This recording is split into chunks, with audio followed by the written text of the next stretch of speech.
So next thing we're going to do is I'm going to show you to do how to add the EasyBib add-on. Your social studies teachers are going to ask you to write papers. They're going to ask you to cite your sources.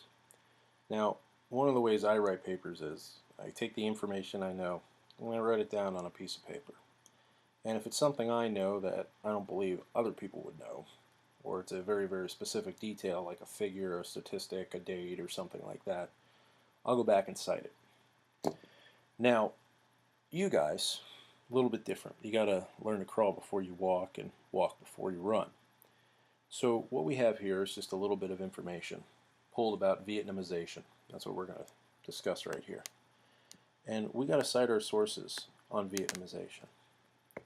So the very, very cool thing about Google Docs that you already know is when you go to Tools and Research, you can research topics on the internet right from Google Docs.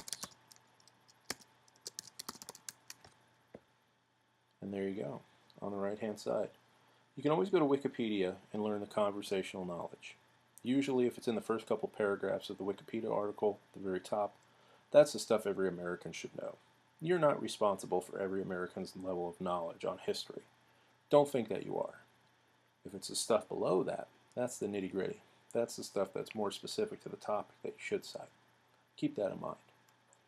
But we don't want to cite anything from Wikipedia because Wikipedia articles change daily. So what you cite in them today may not be there 2 weeks from now when I grade your paper. Thus, you don't want to shoot yourself in the foot. But if you come down here to history.com, here's a good site, good source. You have a couple choices here. You click Cite, cite your source.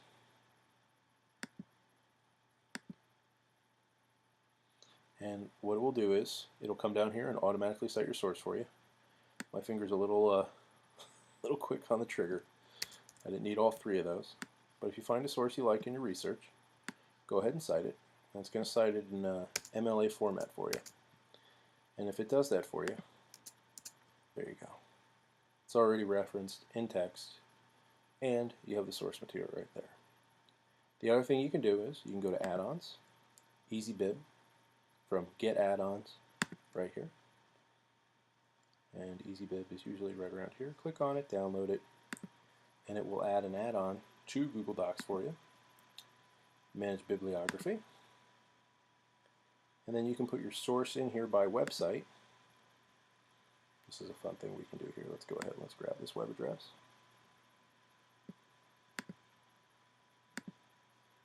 Paste it into the URL. See if it's the same. Search. Select. That's from earlier. Add bibliography to doc. And there you go, you have a works cited right there. So two great ways for you to add citations to your paper if you're writing it on Google Docs. Now, obviously you're going to want to read the material that you're researching instead of just clicking the cite button and put a bunch of random citations in there. Realistically though, it's a fast way to add citations to your paper and cite your sources.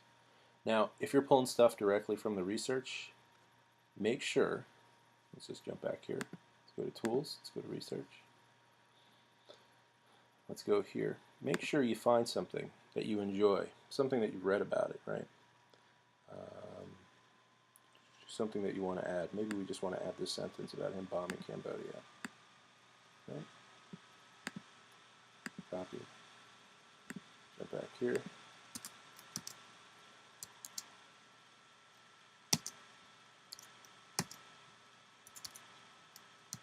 And I didn't want to paste it there.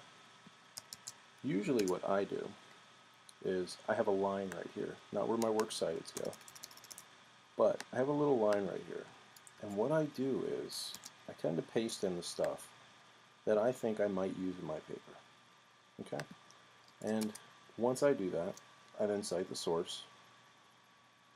I think we got it right here. And I now know that that's right there, source 2. So if I'm ever writing a paper about this, if there's a real author, I can then come in and say, you know, author 2012 says he expanded the war by ordering the U.S. and the South Vietnamese troops to attack communist sanctuaries in Cambodia. And then you can just put the authors in there in a citation. There's a bunch of ways to do it. Like I've been saying before, guys, these are just tools. I'm not showing you how to properly use them, but I am showing you how to use them.